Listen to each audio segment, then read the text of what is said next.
For our second segment, we thought we would, compare some actual homemade whiskey highballs to some of the canned versions you can find at supermarkets or convenience stores.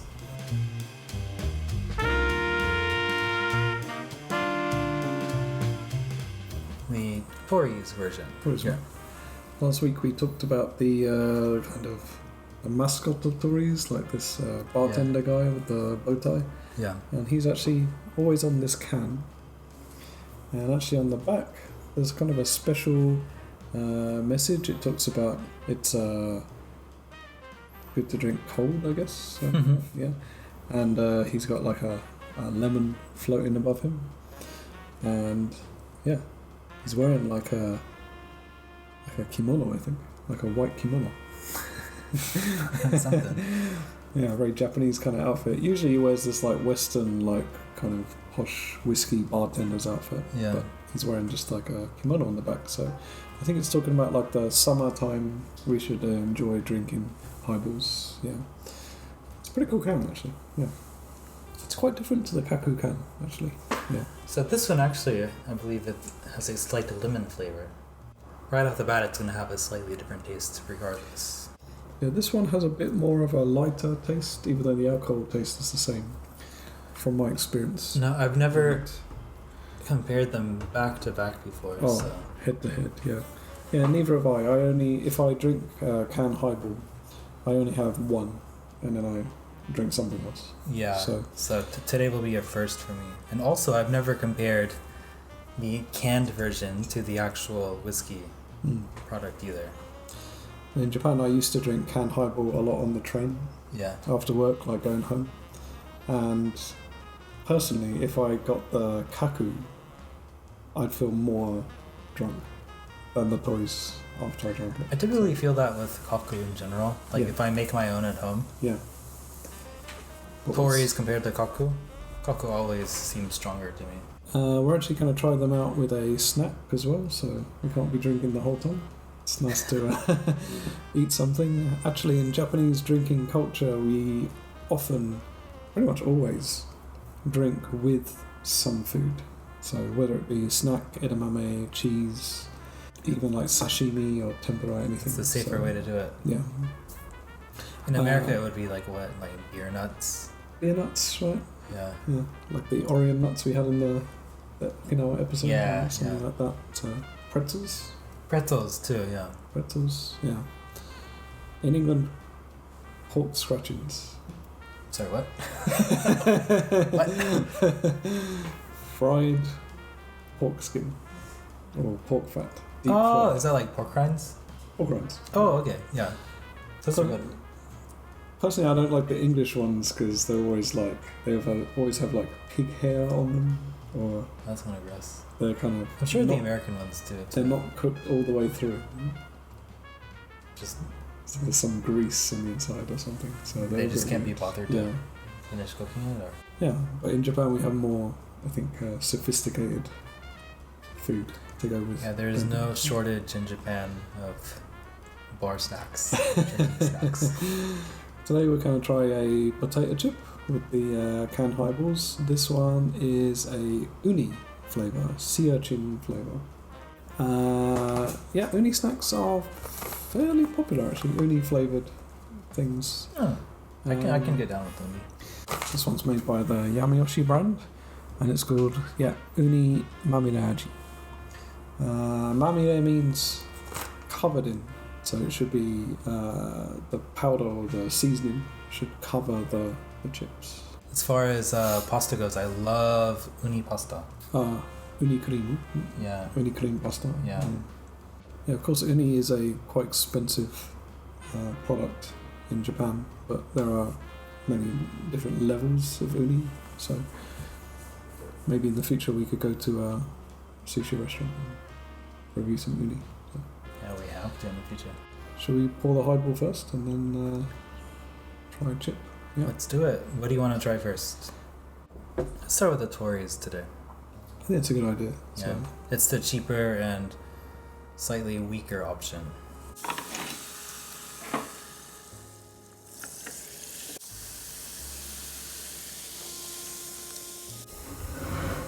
These glasses we're using are the official Suntory Kokubin glasses. They're heavy.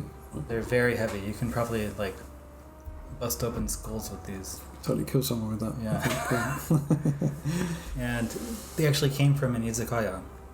My wife got them for free. I guess the owner of the izakaya just had extra. So if you know who to talk to, you can oftentimes get these glasses for free. Next we're gonna just pour out the can. So this is the can Torys Highball. Okay guys, as they say in Japanese, kansei desu. Everything is made. So we have the canned highball in the small glasses with just a little ice. And this one we poured, would you say that was about 25%, 75% soda, something like that, I think. It was about a third whiskey, maybe. Quite a lot of ice, so we filled it all the way up with ice. We did ice to the top, and I tried to time out like 1, 2, 3, 4 like splashes of whiskey. Okay.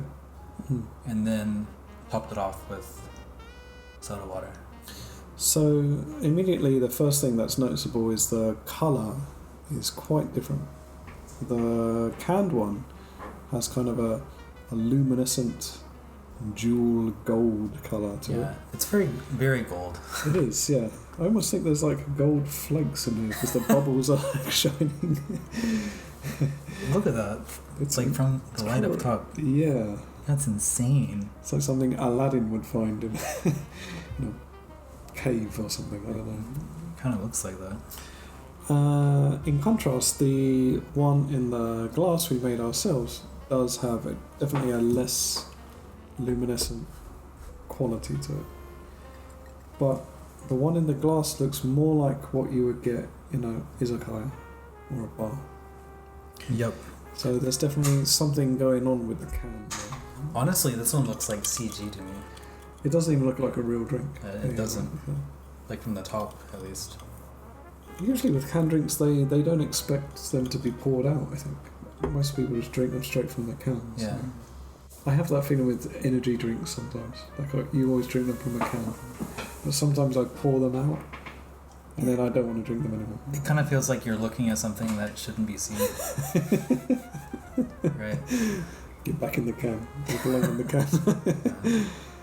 So Alex, which one do you want to taste first? Let's go with the homemade. The real deal one? The real deal. Okay. Let's see. Cheers. I may have made these a little weak. That's okay. So We got a lot to get through. So, yeah. when we compare, let's keep that in mind. Cheers. It's nice. It has like a izakaya taste. Yeah. Like something you get served in an izakaya. I think so too. There's not much of like an alcoholic taste to it at all. But I tend to pour slightly weak highballs, so that's why I got the 7% cans today. So we can More easily compare. Yeah. Should we try the can one? Let's do it. Cheers. Cheers. There's lemon. There is lemon. Yeah. Yum. Very different. So the one we made tastes more of the whiskey than the can one, I think. This one tastes almost sugary. It tastes almost like a soft drink. Like if a whiskey highball became a soft drink. Yeah. There's some kind of... Something else going on. There's like a candy aspect to it that doesn't exist in a regular highball. I don't know. I like both, but I can drink more of this one. Yeah. Without getting fatigued. Side notes. Whiskey typically has 0 carbohydrates in it, meaning whiskey highballs are like carb-free drinks, right? Because it's just whiskey and soda water. Yeah. However, these canned versions of the whiskey highball, they do contain carbs. So you're going from 0 grams of carbs to 7 Let's talk about our final thoughts. In my opinion, this canned Torys, it tastes pretty good. It does. I enjoy it. Yeah. I can see why people like it. Yeah, I think the lemon was a nice touch. Yeah. The lemon makes it pretty easy to drink. It takes like some of the edge off it. Yeah. Whereas the kaku doesn't have the lemon. Right. And before I was talking about the kaku tastes more fierce than the Torys can. It does. And that could be the reason, I think. And there's some kind of sweetener added. Could also be causing this quite insane colour. But I tell you what, if you're on the train and you want a highball, yeah, this ain't bad. For me, I would recommend the 7% canned version. There is also a 9% version of that one. We didn't mention it. It has a black outline. So on the can at the very bottom, you can see the percentage. You can find it in 7 or 9. This one is 7, and for my taste, 7 is a good level for these. For me, the 9% is a little too much. A little too much. Too intense. Yeah. Yeah, I feel different after a 9%. And I've had the 500 milliliter of both in 9%. Yeah. After a stressful one at the office. So. If I want to enjoy just a mellow taste of whiskey, then I would go for the 7% one with the can.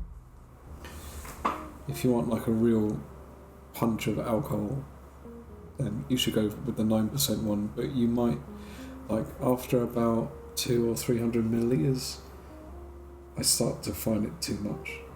Me too. It's hard to drink all and of it. I want to drink something else. I'll stop. So if you can finish the 500 milliliter 9%, then hardcore.